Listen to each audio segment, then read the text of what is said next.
E aqui uma pergunta, né? Falando na parte emocional, como é que vocês lidam com a parte de falar para o paciente que o caso é grave e vai ter necessidade de uma cirurgia de urgência? Percebemos que isso abala muitos pacientes e É, familiares. é a parte difícil do nosso trabalho, é a É. parte difícil de ser médico. A gente tanto leva esperanças para os pacientes, quanto a gente precisa trazer ali notícias ruins, né?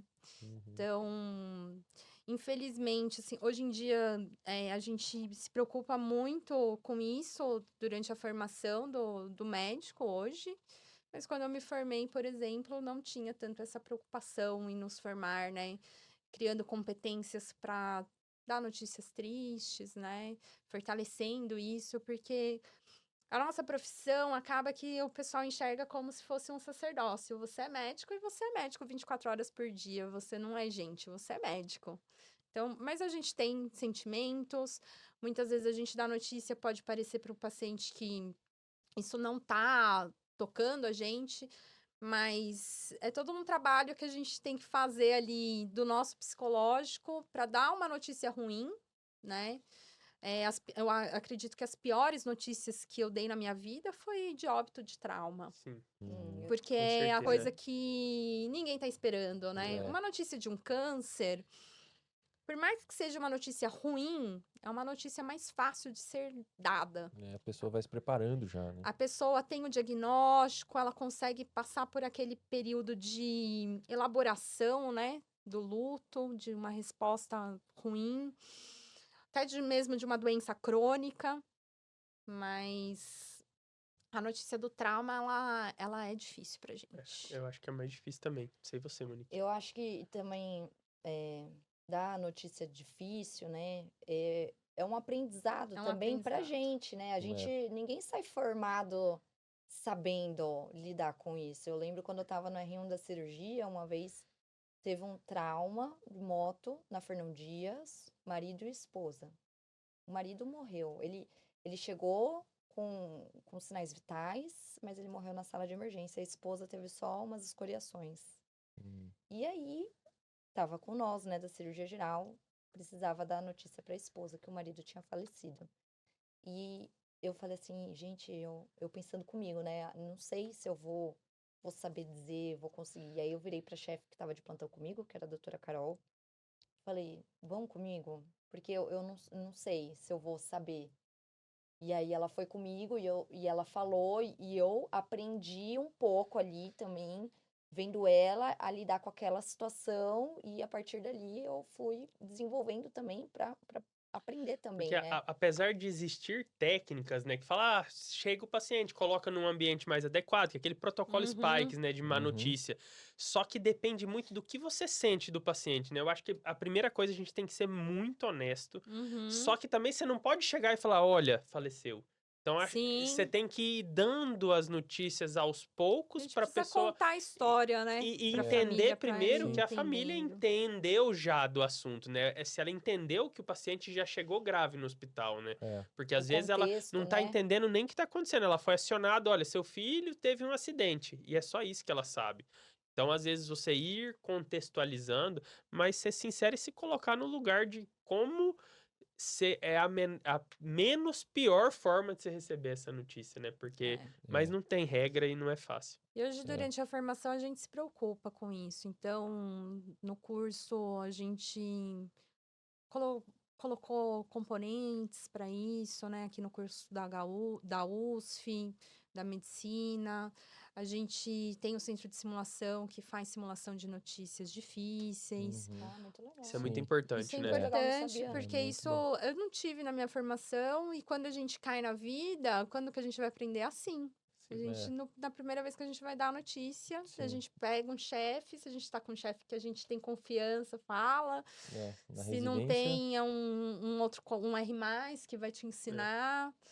Então, É. mas faz parte, né, Eu do me nosso dia a lembro, né, dia. que a gente, por estar ali no HUSF, né, hospital de referência, a gente vê muita desgraça, né? Muito É paciente acaba muita falecendo, né? coisa.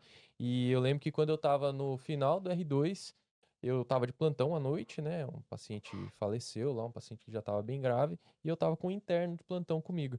E aí esse interno falou, posso ir com você pra ver como que é e tudo mais, né? Aí fui, dei a notícia, né?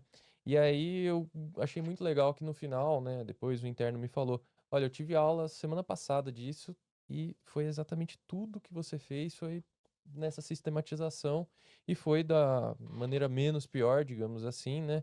E eu achei bem legal isso e como você falou, é bem importante que isso seja bem lembrado para os alunos e reforçado, né? Porque a pessoa vai formar, vai dar plantão e você vai ter que lidar com notícias ruins, né? É isso aí. Isso mesmo. Ô, Monique, você falou o negócio, porque o endoscopista e o colonoscopista tem que ter um olho muito atento, né? Porque ele tá descendo ali ou subindo, não sei se é uma subida ou uma descida. É os dois, né? Sobe e Sobe e desce. desce. Olhando tudo ali. E eu sou apaixonado pela inteligência artificial. E eu vi muito sobre IA de falando, não sei se você já viu eles falando agora da IA para ajudar o colonoscopista. Você já viu alguma coisa assim de achar os pólipos? Achei Já, muito no da hora. Brasil já tem. Lá no Sírio, inclusive, quando eu estava na residência, eu tive a oportunidade de fazer exame num aparelho desse. Ele tem uma inteligência artificial que ele vai apontando irregularidades na mucosa e aí você chega perto com o aparelho para entender o que que é essa irregularidade. Ele tem uma sensibilidade assim boa, mas às vezes ele vai apitar para uma sujeirinha, às vezes ele vai apitar para uma bolha. E, inclusive, lá no Sírio, teve um colega meu que ele fez um trabalho de TCC comparando, né, o achado do endoscopista versus o achado do endoscopista com a inteligência. E, se eu não me engano, no resultado do trabalho dele, não foi superior com o endoscopista bem treinado. Tá. Porque a máquina, ela ainda apita para algumas alterações que não Não são é. E não ela são passava lesões. batido coisa que precisava ou Não, geralmente não. vai bem? Ela apita também. Então é uma ajuda que talvez. É uma ajuda e ela, além disso, por exemplo, é um pólipo. Quando você chega Isso que é o perto mais dela, interessante. ela diz, porque lembra que eu falei que nem todo pólipo vira Sim. câncer, né? Ela diz se aquele pólipo é um pólipo hiperplásico, que é um pólipo que não tem Não desenvolvimento vira. para malignidade, ou se é um pólipo neoplásico, que seriam lesões pré-malignas, os adenomas, por exemplo, né? Então, ela consegue, uma vez que ela identifica o pólipo, você chega perto, ela consegue apitar se é uma coisa ou outra, né? É que ainda a gente não vai pagar pra ver, mas quando ela tiver boa, é uma É, forma de você não tirar pólipo desnecessário, mas teoricamente. na endoscopia, com aparelhos de alta qualidade, existem critérios bem estabelecidos para o endoscopista definir se aquele pólipo é do tipo neoplásico ou não. Então, o endoscopista fazendo o exame, ele já consegue predizer, entendeu? Falar, esse pólipo aqui parece um adenoma. Consegue até predizer se é um adenoma de baixo grau, de alto grau. E existem estudos também correlacionando esse comparativo com o resultado do anátomo patológico. E feito com endoscopistas bem treinados, os resultados são ótimos. Mas isso com um aparelho bom, né? Exatamente, tem que ser um Endoscopista aparelho, bom. tem que ser um aparelho de alta Ah, definição, com um endoscopista bem treinado, e requer alguns recursos de cromoscopia, né? Que são cores que a gente usa. Tem a cromoscopia digital, que é o NBI, e tem a A gente cromoscopia. usa na Uro também. Usa? Assim, não Ai, aqui, sempre mas. soube que você ia pagar pau pra mim. Mas no bastante, assim, alguns locais, né, específicos no estágio que eu tava na França, eles usam bastante a Usam. cromoscopia e o Então, NBI. e aí tem a cromoscopia digital, você aperta um botão e o próprio aparelho, ele Do muda a Olympus. cor. É. Exatamente, o É o da mesmo, Uro também? é. Nossa, eu não sabia. Vocês aprenderam com a gente, Ah, Monique. tá bom. Resolve isso. E tem a cromoscopia química também, que você joga um corante na Aham, lesão e 30 analisa. minutos antes. E o aparelho também, ele tem uma capacidade de magnificação, que ele dá um zoom na lesão e aí você consegue avaliar. Por isso Como é se importante. fosse um microscópio, né? Você Sensacional, consegue né? avaliar as Exatamente. criptas. Exatamente, você consegue, ou seja, o endoscopista bem treinado num bom serviço, ele tem muito recurso para fazer um exame de excelência. Agora não vale se for não tirar o pólipo, se for com normal, né? Aí, Aí se é melhor for, tirar, né? Sim, porque aí é melhor tirar. Se tiver num lugar assim, que você que o não tem. aparelho não é de alta definição, às vezes o aparelho não tá muito bom, você não tem recurso de cromoscopia, aí você não consegue usar Você tem que você não tirar pra consegue não aplicar pagar as pra ver. classificações, né? Sim.